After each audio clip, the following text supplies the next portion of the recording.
College জীবন, যেখানে প্রতিদিনই এক নতুন গল্পের জন্ম হয়। কখনো বন্ধুত্ব, কখনো প্রেম, আবার কখনো অজানা এক রহস্য। আজ আমি শোনাবো এক মেয়ের কথা, যে লাইব্রেরির বইয়ের পাতায় পাতায় খুঁজে পেয়েছিল গোপন প্রেমপত্র, কিন্তু প্রেরকের নাম ছিল না কোথাও। আসুন শুনি গোপন প্রেমপত্রের সেই অদ্ভুত গল্প। চন্দ্রা ঘোষ মিত্রের কলমে বিপ্রলব্ধা।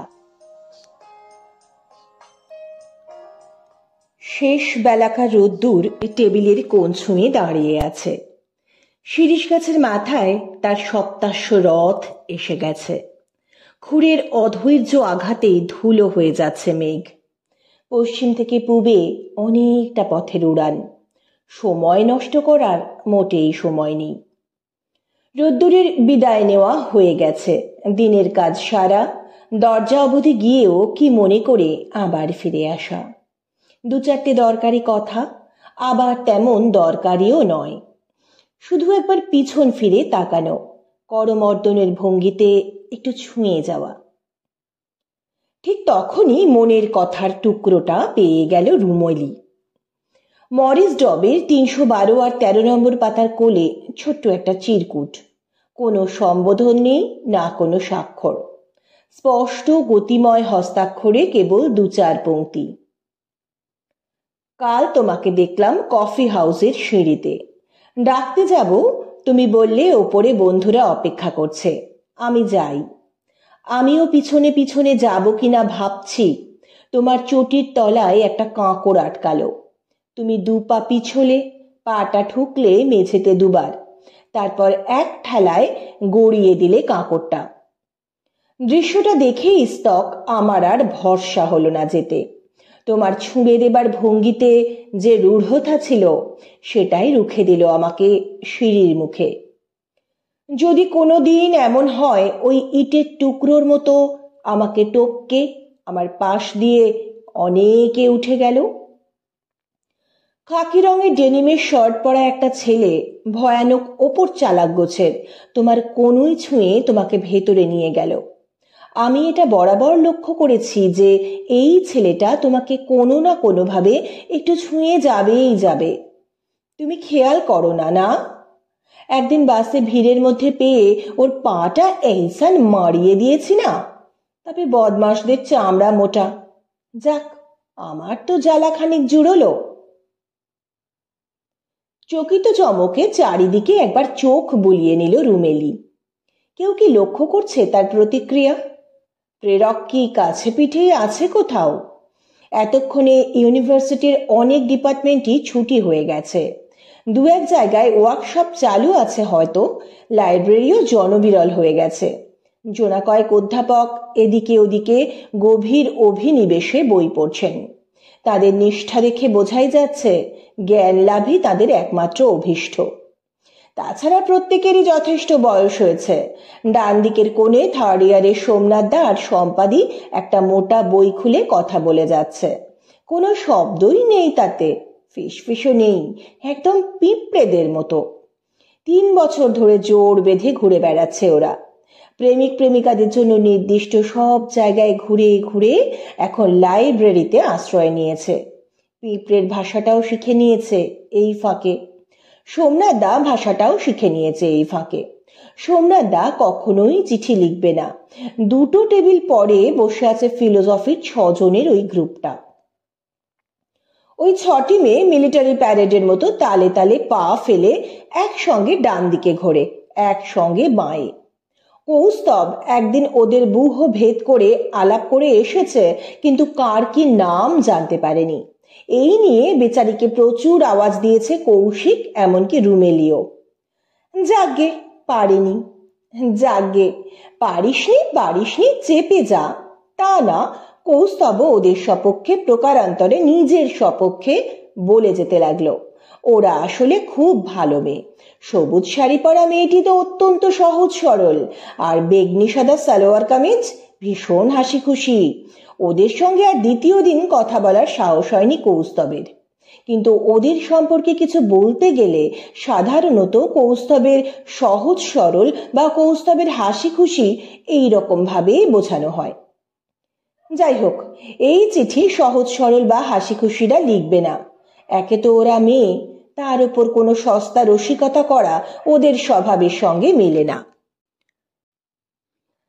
আচ্ছা, কে বলেছে সেই দুর্বৃত্ত এই রিডিং রুমের মধ্যেই বসে আছে?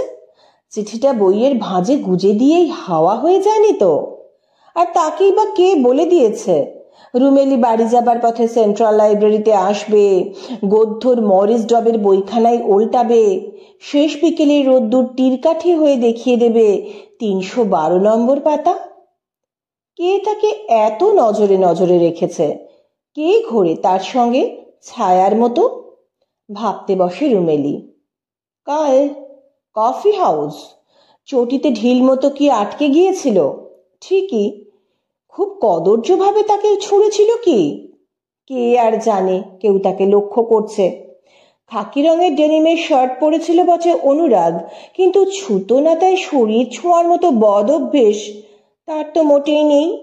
ওপর চালাক কখনোই নয়, বরং সত্যিকারই সহজ সরল বলতে গেলে অনুরাগী। চিঠির লেখক আবার একটু বেশি দেখে, বেশি শোনেও। ঘটনা যা বলছে আদ্যপন্ত সত্যি হলেও সিঁড়ির নিচে কারোকেই ওপরে বন্ধুরা বসে আছে আমি যাই এমন কথা বলেনি রুমেলি। কিন্তু যেই হোক সে তার খুব নিকট কথা জানে, এমনকি যে কথা বলা হয়নি তাও। আচ্ছা, আপনি হলে এই পরিস্থিতিতে কি করতেন? আপনার কলেজ জীবনে এমন কিছু হয়েছে কি? কমেন্টসে জানাবেন প্লিজ। চলুন শুনি পরের অংশ। বসন্ত সেনা হৈ হৈ করে এসে হাজির একেবারে লাইব্রেরির রিডিং রুমে। বসন্ত সেনা মানে সৌন্দর্যের সমুদ্র। ঢেউয়ের ধাক্কায় কাত হবে না এমন মানুষই নেই। ওর জন্য কোনো নিয়মই নিয়ম নয়। যেমন এখানে সাইলেন্স বোর্ডটা টাঙানো আছে, কেউ কোনো আপত্তি করবে না বসন্ত সেনা যদি 80 ডেসিবেলে কথা বলে। রুমেলির সামনে খোলা বইটা টেনে নিয়ে নামটা দেখেই কাঁধ ঝাঁকিয়ে ভ্রুতে অদ্ভুত বিভঙ্গ আনলো। মাই গড, মরিস ডবের পাবলিক ফিনান্স, বিশল্যকরণী আনতে গন্ধমাদন। তুই কি গোটা ক্যাপিটাল পড়ে মার্কসের ইকোনমি পড়বি? আমার বাবা বেদই স্যামুয়েলসন আর নোটস। চল চল, এত পড়লে তুই পাগল হয়ে যাবি। বসন্ত সেনা রুমেলিকে হিড় হিড় করে টানতে মিলনদার ক্যান্টিনে এনে হাজির করলো। এখানে আগে থেকেই কৌশিক, কৌস্তব, অনুরাগরা বসে আছে। কিছু খাবারের অর্ডার দেওয়া হয়েছে, ওদের হাতে তার টোকেন ঘুরছে। রুমেলি আসতে আর এক প্রস্ত হৈ হৈ শুরু হলো। আজ মাত্র 2টো পিরিয়ড হয়ে ক্লাস মুলতুবি হয়ে গেছে। সামনের সেমেস্টারের আগে 2 সপ্তাহ ছুটি। তার মানে বন্ধুদের মধ্যে রোজকার দেখা সাক্ষাৎ বন্ধ। তাই দিনটা ওরা একটু উপভোগ করে নিতে চায়। অন্য অন্য টেবিলেও ওদেরই ক্লাসের আরো কয়েকজন বসে আছে। এদের মধ্যে কেউ কে? কৌশিক তাকে দেখিয়ে বলল, এটাকে কোথায় ডিসকভার করলি? লাইব্রেরিতে এক গাদা বই মুখে করে বসে। What are you doing there? Funda বাড়াচ্ছিলি? What to do with funda? ওসব পরীক্ষার পরের জন্য, বুঝলি? আগে only some questions and some চোথা। কি উত্তর দেবে রুমেলি? এদেরকে কিছু বলতে ইচ্ছে করে না। এরা সব এক একটি সব জানতা। অনুরাগ একটু খোঁচা মেরে বলল, কিরে, কি ভাবছিস? ওর পাশ থেকে একটু সরে বসে রুমেলি বলল, এই তুই এই সাদা পাতায় বাংলায় ভয়ে আকার লিখত। তারপর বসন্ত সেনাকে বলল, তুই লেখ ল। ইতিমধ্যে কৌশিক আর কৌস্তব ধোঁয়া ওঠা চাউমিন এনে হাজির করলো টেবিলে। তাদের দিয়ে লিখিয়ে নিল বা আর সা। যেমন না শব্দটা তৈরি হলো, ওরা 4 জন হাততালি দিয়ে উঠল, কনগ্রাটস রুমেলি, তুই প্রেমে পড়েছিস। Who is the lucky chap? কে সে? কেই বা জানে। যদি বলা যায় রোদ্দুর, শিরিষ পাতার ছায়া, বা ঝিলের জালে ঢেউয়ের বৃত্ত, ঢেউয়ের মাথায় হীরের চুমকি, কিংবা জলফড়িংয়ের পাখনা কাঁপানো, বিশ্বাস করতে কারো বয়েই গেছে। আজকে অ্যাডাম স্মিথ, পৃষ্ঠা সংখ্যা 56-57। কাল আমার রুটিনটা কি শুনবে? সকাল 6টায় ঘুম থেকে ওঠা, পড়তে বসার মহৎ উদ্দেশ্য নিয়ে। বইটা খুলে বসতেই ল্যাদ খেয়ে গেলাম। কিছু পড়া হলো না, শুধু উল্টে পাল্টে রেখে দিলাম। কিছু হলো না দেখে দুপুরে ঘুম, অল্প টিভি, তারপর রাত 1:30 অবধি সলিড পড়া। ওহ, তোমাকে সেদিন যা দেখাচ্ছিল না, ওই যে সেদিন যখন সন্ধ্যা নেমেছিল ঝিলের ওপর, তার দ্বিধা থরথর পায়ের পাতা যেই না ছুঁয়ে দিল ঝিল, তাকে কৃতাঞ্জলি পুটে ধরে নিয়ে আঙুলের ওপর ওষ্ঠ রাখল জল। আমূল শিহরিত হয়ে উঠল সন্ধ্যা। তার সেই রোমাঞ্চ জেগে রইল রাস্তার ধারে বাতি স্তম্ভে। কারো খেয়াল নেই, সাঁকোর ওপর তখনও বিকেল। তুমি আর বসন্ত সেনা পার হয়ে যাচ্ছ। কথা বলতে বলতে একসময় তুমি ঘুরে দাঁড়িয়ে রেলিংয়ে হেলান দিলে। বুকটা ধড়াস করে উঠল। মনে হলো এইবার বুঝি উল্টে জলে পড়ে যাবে, তারপর তলিয়ে যাবে কোথায়, ঝিল যত গভীর নয় তার থেকেও নিচে। আর সেখানে গিয়ে তুমি মৎস্যকন্যা বনে যাবে। কেননা তোমার মাথার চূড়ো করে জড়ো করা ছিল চুল, দুপাশে শ্যাওলার মতো নেমে আসছিল চুলের জালি, কড়ির মালা দুলছিল গলায়, শাড়িতে কাপড়ের টুকরো জুড়ে তাতে গাঁথা ছিল কড়ি ও কাঁচ। বসন্ত সেনাও সুন্দর, অসম্ভব সুন্দর। তবে ও কোনোদিন মৎস্যকন্যা হবে না। তোমাকে নিয়ে আমার সে ভয়টা আছে। খুব খুঁটিয়ে হাতের লেখাটা লক্ষ্য করে রুমেলি। অনুরাগ ভয়ে আকার লিখেছে, তেমন তালগোল পাকানো, ভ আর ত এর তফাৎ করা যাচ্ছে না। আর এ ভয়ের প্রথম টানটা নাচের মুদ্রা, প্রসারিত হাত, পূজার অর্ঘ্য নিবেদন করছে যেন নর্তকী। কৌস্তবের দন্তের স মধ্যযুগের কলকাতার বাবু লুটিয়ে পড়া কোচার খুঁট হাত বাড়িয়ে ধরে রেখেছেন বুকের কাছে। এরা কেউ এই চিঠি লেখেনি। লিখলেই কি খুশি হতো রুমেলি? কেন এই নৈর্বক্তিক চিঠি এরা লিখবে, সোজাসুজি কথা বলার, যখন এত সুযোগ আছে? গতকাল ছিল ছুটির দিন। রুমেলিও কি ভাবেনি অনেক পড়বে? কিন্তু কার্যত কি হলো, মা ঝুনুমাসির বুটিকে দুপুরবেলা যাবে কি যাবে না, না না তুমি যাও, পুজোর আগে এই সময়টা যা ভিড় না, একা সামলাতে ঝুনুমাসি হিমশিম খাবে। তোরও তো পরীক্ষা। এখন আর পরীক্ষার আগে মাকে লাগে না, না। তারপর নির্জন ফ্ল্যাটে, ততোধিক নির্জন ঘরে, বুকের নিচে বালিশ চেপে, সামনে অবশ্যই বই খোলা, শুধু স্বপ্ন দেখা, দেদার স্বপ্ন। ধুধু ধান ক্ষেতের মধ্যে থেকে আচমকা বকের ওড়া, উড়তে উড়তে রোদ্দুরে ঝাপসা হয়ে যাওয়া। রোদ্দুর এখন শিরিষ গাছের ছায়াবৃত্তের বাইরে দাঁড়িয়ে আছে, লক্ষণ রেখার মধ্যে ঢুকতে পারেনি। একটা বুলবুলি কোত্থেকে উড়ে এসে ডালে বসল, বাকিংহাম প্যালেসের প্রহরীদের মতো উঁচু টুপি মাথায়, পিছন পিছন তার প্রেমিকা। পাখিরা বড় ভালোবাসাবাসি করে, যদি পাখিদের মতো ভালোবাসা যেত। কৌশিকের ফোন এলো। কিরে, তোর গলাটা এত ভার লাগছে কেন? ঘুমিয়ে পড়েছিলি? ওহ না, ঘুমোবি কি, তুই তো প্রেমে পড়েছিস। আর কিছু বলবি? কাঁচা প্রেমের বড় আঠা, আর পাকলে খসে পড়ে যায়। পাকা ফল দেখিসনি?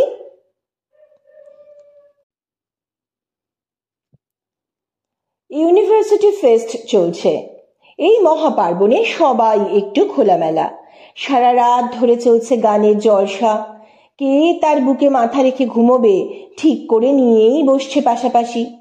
ভোর রাতে জলসা ভাঙলে শতরঞ্চির সঙ্গে গুটিয়ে যাচ্ছে এমন ছেলে মেয়েও আছে 2-4টে। মাস্টার মশাইরা দেখেও দেখছেন না, তারাও টুকিটাকি প্রেম সেরে নিচ্ছেন এই ফাঁকে।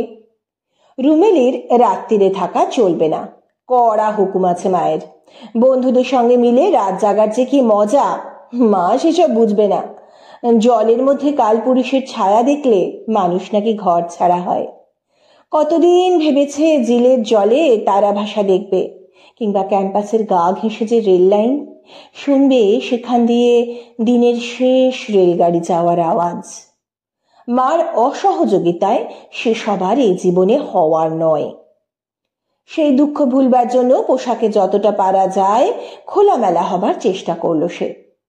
শখ করে একটা স্প্যাগেটি স্ট্যাপ টপ কিনেছিল পুজোর সময়, পরা হয়নি, আনকোরা পরেই ছিল আলমারির কোণে।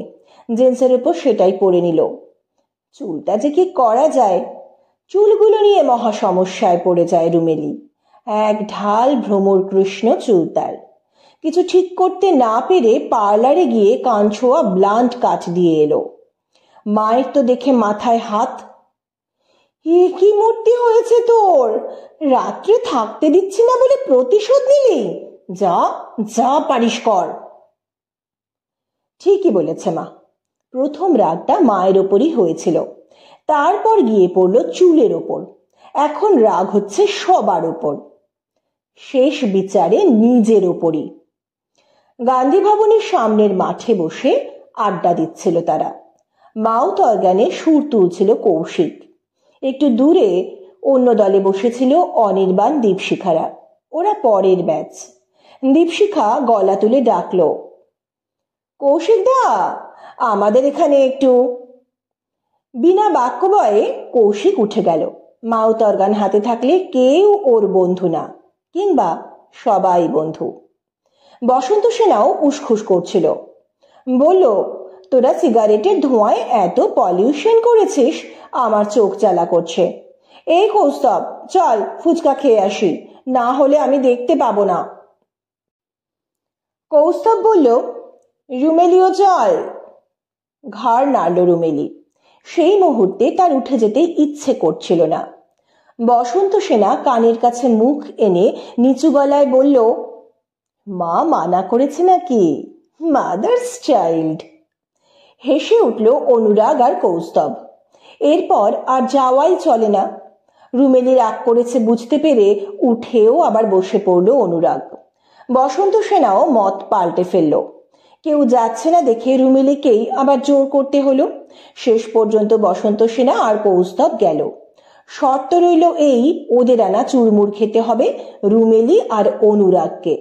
অনুরাগকে নিয়ে সমস্যা নেই, সে সবেতেই রাজি। কিন্তু রুমেলির রাগ চলে গেলেও নিমরাগ থেকে যায়। কারো সঙ্গে কথা বলবে না ঠিক করে সে। পাশে পড়ে থাকা বই কার জানা নেই, তুলে নেয়। In Quest of happiness. এটা আবার কোন পরীক্ষায় লাগে? বইটা খুলতেই মাঝখানের পাতা বেরিয়ে পড়ে। সেই মনের কথা এখানেও। অনুরাগকে লুকিয়ে চুপি চুপি পড়ে নেয় সে। শরীরে এত সম্পদ তোমার, অনেকেই তৃপ্ত হয়েছে সন্দেহ নেই। ভালো মানুষের মতো মুখ করে বসে রয়েছে যে ছেলেটি, সে তো তোমার পাশ ছাড়া হচ্ছেই না। কেন এসব পরো? শাড়িতেই তো বেশ ছিলে। দ্রুত হাতের টানে দু চার লাইন, কতক্ষণই বা লাগে পড়তে। ছুঁড়ে বইটা ফেলে দেয় রুমেলি। বড় সাহস বেড়েছে, এখন আবার শাসন হচ্ছে। এদিকে সামনে আসার সাহস নেই। জ্বলন্ত চোখে তাকায় রুমেলি।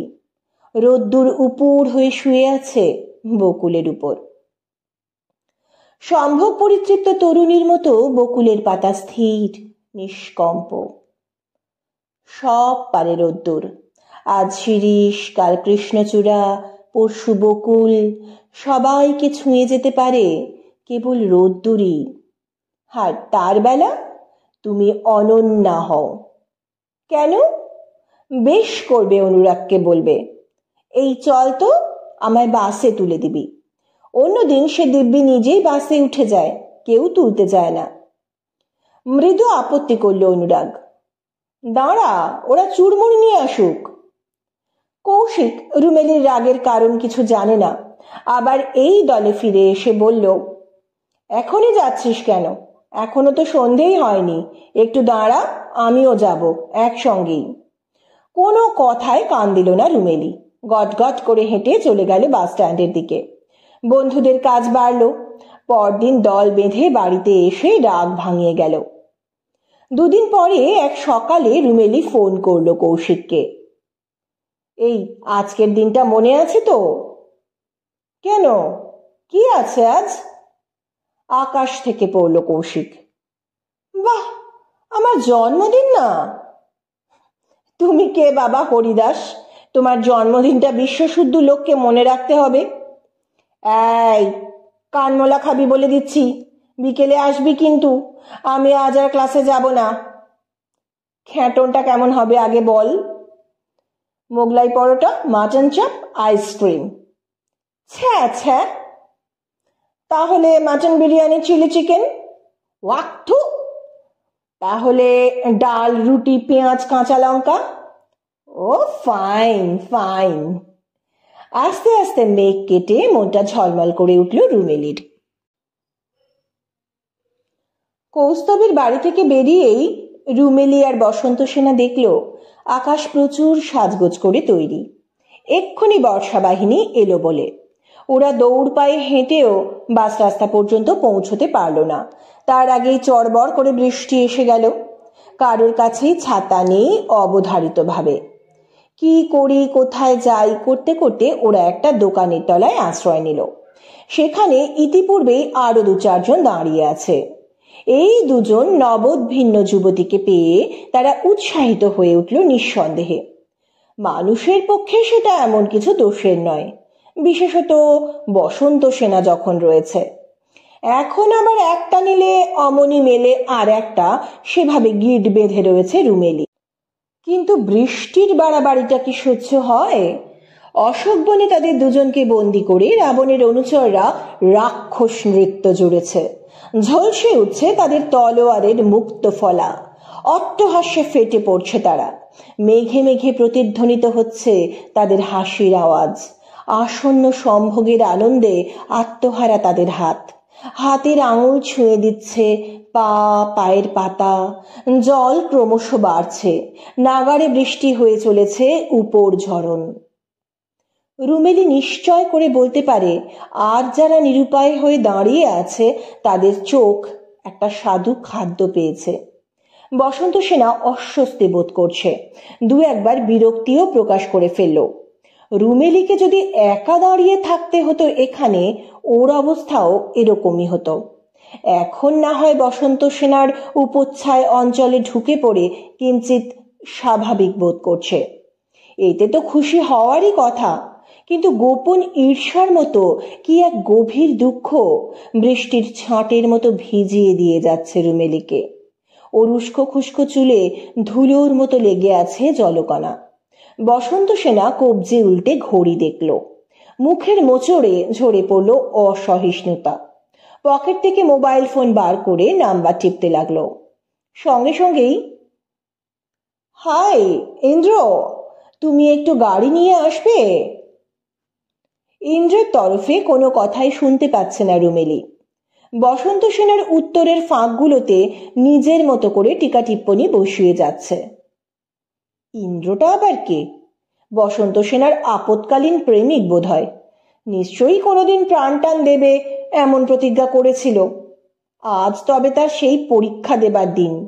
এই দুর্যোগ মাথায় করে জল ঠেলে ঠেলে সদানন্দ রোডে পৌঁছতে পৌঁছতে তার প্রাণটা থাকলে হয়।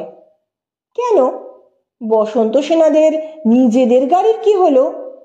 ও, সেটা বুঝি হালকা পলকা জলে ভেসে যাবে। দেখা যাক ইন্দ্র কিরকম জবরদস্ত গাড়ি আনে। সে আসবে এই সম্ভাবনাতেই তার দূতেরা ঝড়, বৃষ্টি, বজ্র, বিদ্যুৎ নিজেদের গুটিয়ে নিয়েছে। তাণ্ডব যেন বা কিছুটা কমের দিকে। কি রে বাবা, ইন্দ্র কি দেবতা নাকি? বসন্ত সেনা বলল, কি রে রুমেলি, কি ভাবছিস? খুব ভাবনায় পড়েছিস মনে হচ্ছে। রুমেলির মন তখন দূরে কোথাও, কোনো দূর নিরীক্ষ দূরত্বে, যা দূরেও হতে পারে আবার একই সঙ্গে খুব কাছেও। যেখান থেকে কেউ একজন খুব গভীর দৃষ্টিতে ধরে রেখেছে তাকে। সে আর একা নেই। বসন্ত সেনা তাকে আশ্বস্ত করে, ডোন্ট ওয়ারি, আমরা তোকে ঢাকুরিয়ায় ড্রপ করে দিয়ে যাব, ঠিক আছে? রুমেলির দৃষ্টিতে তখন জলের ফোঁটা। দোকানের সামনে টিনের ছাউনি, তার ধারটা সরু কাঠ দিয়ে মোড়া। সেই কাঠের রেখা বরাবর জলের ফোঁটা দৌড়ে আসছে দুদিক থেকে। একসময় দুটো মিলে একটা বড় ফোঁটা তৈরি হচ্ছে, তারপর টুপ করে ঝরে পড়ছে। ততক্ষণে পিছনে পিছনে ফোঁটাদের লাইন পড়ে গেছে। অপ্রতিরোধ্য মিলন টানে তারা ধরে ফেলেছে একে অপরের হাত। তারপরেই মরণ ঝাঁপ। সেই বৃষ্টি চলল পরদিন, তার পরদিন, তারও পরদিন। এবছর সারা বর্ষাকাল জুড়ে ভালোই বৃষ্টি হয়ে গেছে। বেশিরভাগ নদী বইছিল বিপদসীমার ওপর দিয়ে। এবার বাঁধ ভাঙা জল এসে বান ডাকিয়ে দিল। রেল লাইন ভেঙে দিয়ে জল ঢুকলো গ্রামে। ঘর বাড়ি ভেঙে, মানুষ গরু মোষ ভাসিয়ে, শস্যক্ষেত ডুবিয়ে জল সমুদ্র হয়ে শুয়ে থাকলো। এমনি নাছোড়, কিছুতেই যাব না। একদিকে ঠেলা খেলে ফুঁসে ওঠে আর একদিকে। এর মধ্যেই কৌশিক কৌস্তবরা পুজোর কটা দিন হলদিয়ায় কাটাবে ঠিক করেছে।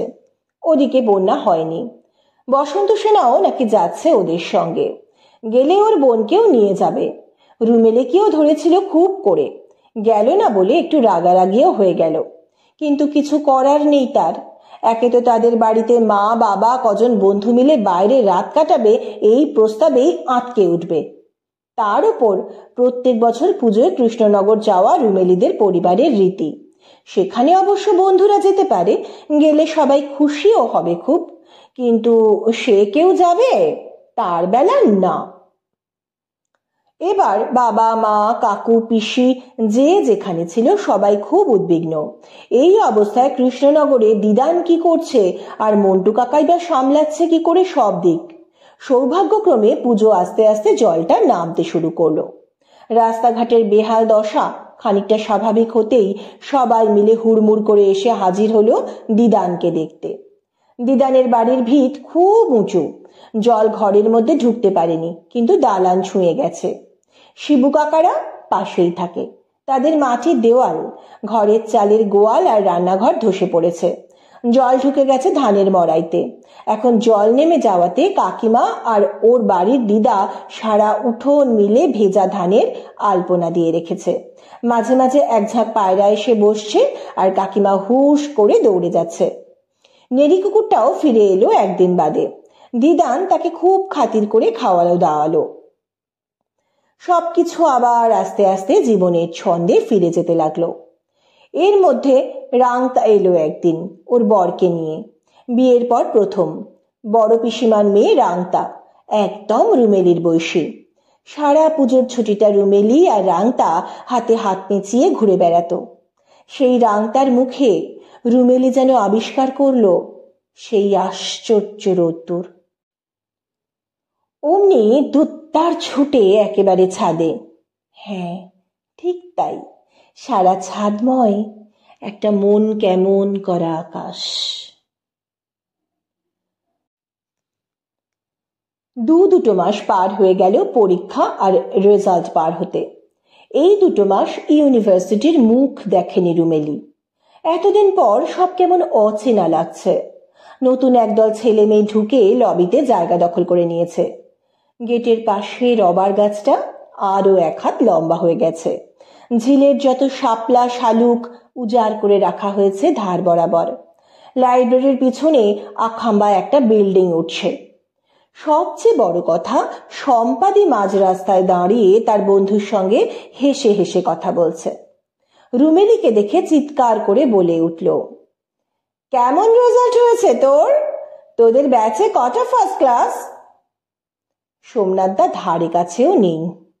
বসন্ত সেনা মডেলিং এ চলে গেছে। সম্প্রতি একটি সাবানের বিজ্ঞাপনে টিভিতে তাকে প্রায়শই দেখা যাচ্ছে। স্নান দৃশ্যে ক্যামেরা তার পিছু ধাওয়া করে নদীর মধ্যে ঢুকে যাচ্ছে একেবারে।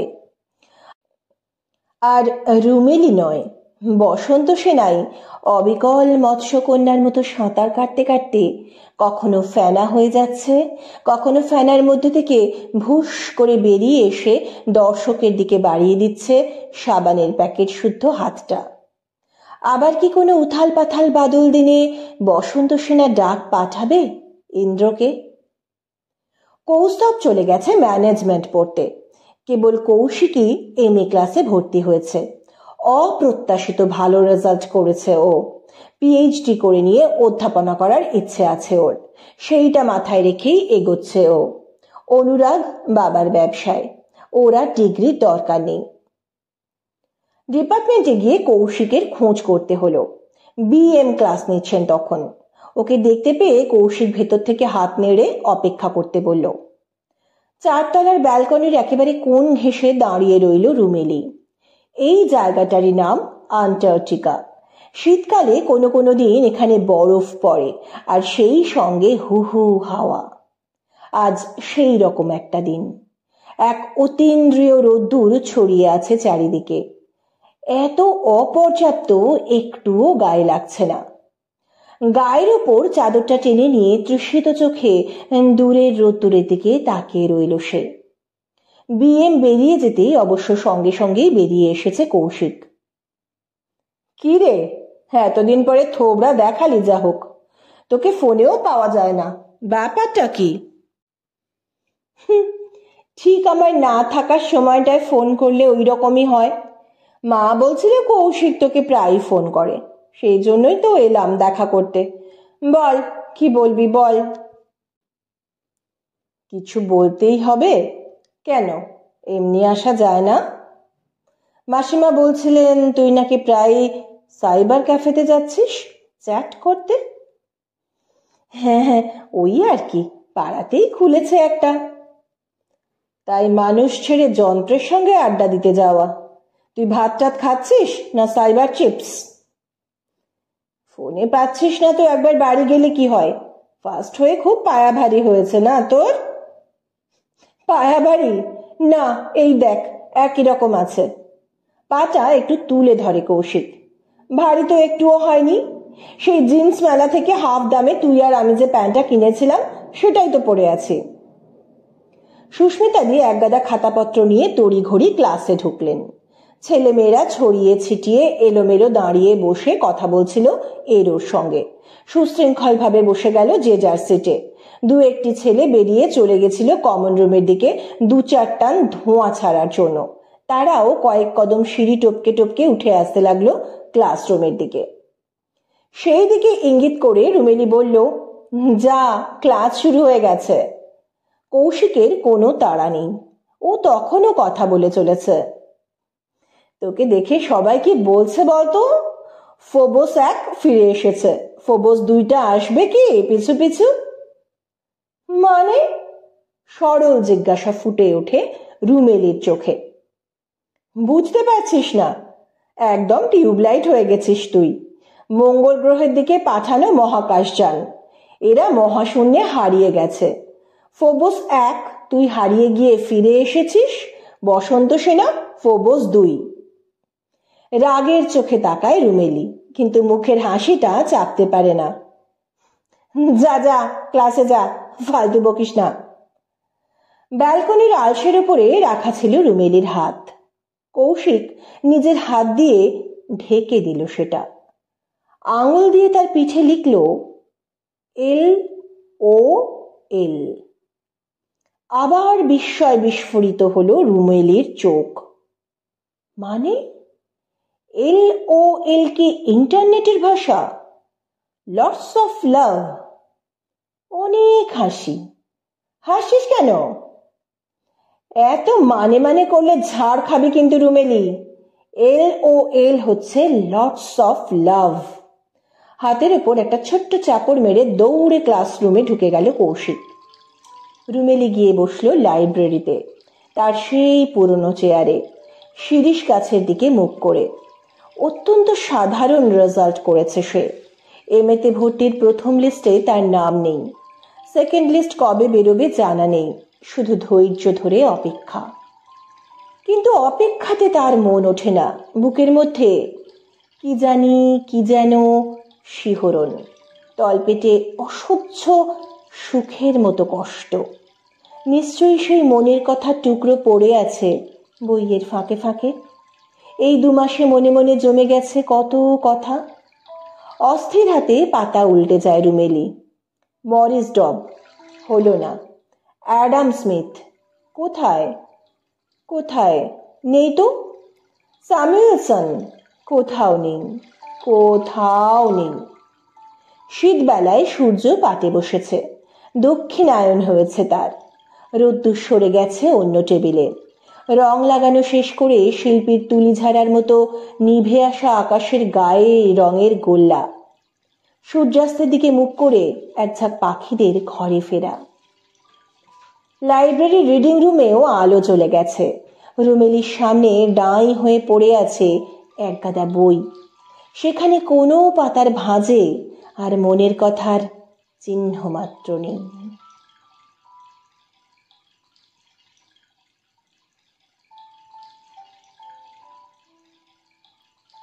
আপনি যদি সেই মেয়েটির জায়গায় থাকতেন, আপনার কেমন লাগতো? একটু লিখে জানিয়ে দিন। আপনার এক লাইন লেখা আমার জন্য অনেক বড় আনন্দ।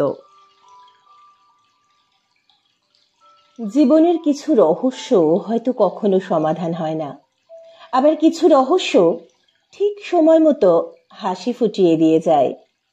আপনার কি কখনো এমন হয়েছে? যদি হয়ে থাকে কমেন্টে অবশ্যই জানাবেন। গল্পটি ভালো লেগে থাকলে লাইক দিন, বন্ধুদের সাথে শেয়ার করুন, আর নতুন নতুন গল্প শুনতে সাবস্ক্রাইব করতে ভুলবেন না। আমি ঝিমলি আবার ফিরব পরের গল্প নিয়ে। ততদিন ভালো থাকুন, গল্পের সাথে থাকুন।